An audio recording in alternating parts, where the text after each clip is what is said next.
Share के मामले में चाहे विधानसभा चुनाव हो चाहे एमसीडी के चुनाव हो, बीजेपी ने अपना दमखम जरूर दिखाया है। लेकिन जीत दर्ज करने के बाद आम आदमी पार्टी के जो उम्मीदवार है उनका क्या कहना है, उनसे बात की हमारे सहयोगी जावेद ने, जरा ये सुनिए। आम आदमी पार्टी के जीते हुए जो उम्मीदवार हैं, अब पार्षद कहेंगे, वो पहुंचना शुरू हो गए। मैम अपना नाम बताइए और कहां से जीते हैं? मेरा नाम डॉक्टर शैली ओबराय, वार्ड 86 ईस्ट पटेल नगर। ये तो पटेल नगर आदेश गुप्ता का इलाका है, वहाँ पर जी आदेश गुप्ता जी का वार्ड है। क्या कहना चाहेंगे? हमारी आम आदमी पार्टी। अब आपका वार्ड हो गया, क्या कहना चाहेंगे, कैसा कैंपेन रहा और अब आम आदमी पार्टी एमसीडी में भी आने जा रही है? जी देखिए, आम आदमी पार्टी एमसीडी में तो आप रिजल्ट देख रहे हैं, आम आदमी पार्टी बहुमत से जीत रही है। और साथ में मैं ये कहना चाहूंगी, ये एक हिस्टोरिक जीत है और पूरी दिल्ली में सबसे टफेस्ट वार्ड माना जा रहा था। मैं बहुत बहुत धन्यवाद करना चाहूंगी समस्त कार्यकर्ताओं का और क्षेत्रवासियों का, जिन्होंने मुझे इतना अच्छा समर्थन दिया और मुझे निगम पार्षद चुना। चलिए, बहुत शुभकामनाएं। शैली ओबराय ईस्ट पटेल नगर से जीती है, कह रही है कि आदेश गुप्ता के वार्ड से जीते हैं और बड़ा टफ कंपटीशन था। आप जरा तस्वीर आम आदमी पार्टी दफ्तर की आपको दिखा देते हैं, किस तरह से यहाँ सेलिब्रेशन लगातार चल रहा है। जब ये स्पष्ट होता जा रहा है कि आम आदमी पार्टी एमसीडी में आ गई है, लगभग आ गई है, बस अंतिम नतीजे आना बाकी है। एक बार जब सुबह में रुझान आ रहे थे तो उस वक्त बहुत नेक टू नेक फाइट थी, लेकिन अब स्थिति स्पष्ट होती जा रही है। ये आप तस्वीर देख लीजिए, यहाँ पर कैंडिडेट नजर आ रहे हैं। कैंडिडेट से बात कर लेते एक बार। अरे भैया रुकवा लीजिए, जरा रुकवा लीजिए। अरे मैडम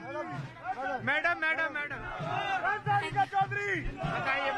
तारिका चौधरी, आज मैं सच में बहुत खुश हूँ। तारिका चौधरी अपना दरियागंज वार्ड है। जी दरियागंज वार्ड का है। तारिका जी, मैं बहुत खुश हूँ। आज मैं चुनाव जीत के आई हूँ। ये जीत मेरी नहीं, अरविंद केजरीवाल जी की जीत है और आम पब्लिक की जीत क्या है। प्राथमिकता रहेंगी? आपने बहुत मुद्दा बनाया कूड़े का, कि कूड़ा हटा देंगे, अब कितना क्या आगे रहेगा? जी बिल्कुल हटाएंगे कूड़ा। जो अरविंद जी ने बोला है, अरविंद जी जो कहते हैं वो उस चीज को वो करते हैं, तो हम इसको करेंगे। ये पार्षद हैं, अब आते जा रहे हैं पार्टी ऑफिस जीत दर्ज करने के बाद, और अब देख लीजिए किस तरह से लगातार सेलिब्रेशन चल रहा है आम आदमी पार्टी के दफ्तर में।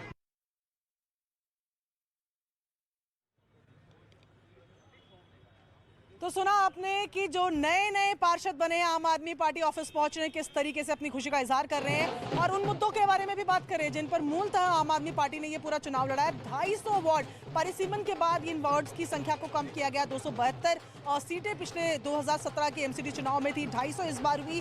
50% रिजर्व रही महिलाओं के लिए। एक अलग तरीके की परिसीमन की बात करें तो जो सारे समीकरण थे वो चेंज हुए।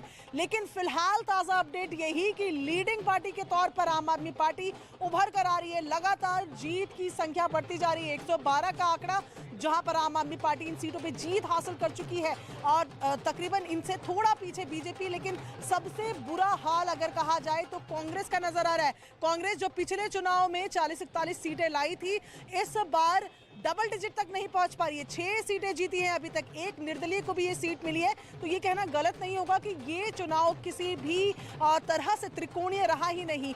दो ही पार्टी के बीच में चुनाव था और नतीजे भी जो है उसी तरीके से नजर आ रहे हैं। वोट शेयर की, जैसे कि मानव ने भी बताया कि वोट शेयर जो बीजेपी का है वो जरा भी नहीं खिसका है। मानव, अभी क्या ताजा अपडेट?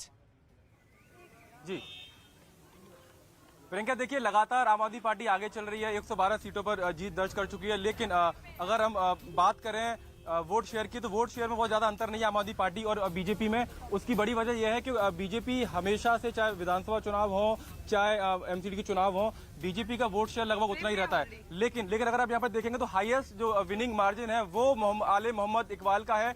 17,134 वोटों के मार्जिन से जीते हैं। और ऐसी कुछ सीटें हैं जहां पर जो टक्कर है वो कड़ी चल रही है। जैसे आप देखेंगे आशु ठाकुर है चित्रंजन पार्क सीआर पार्क से, सिर्फ महज 44 वोटों का अंतर यहाँ पर है। तो कुछ ऐसी सीटें हैं जहां पर लगातार ऐसी फाइट लगातार चल रही है। और अभी जो लीड की अगर बात करें तो आम आदमी पार्टी को 20 सीटों पर लीड है, 112 जीत चुके हैं।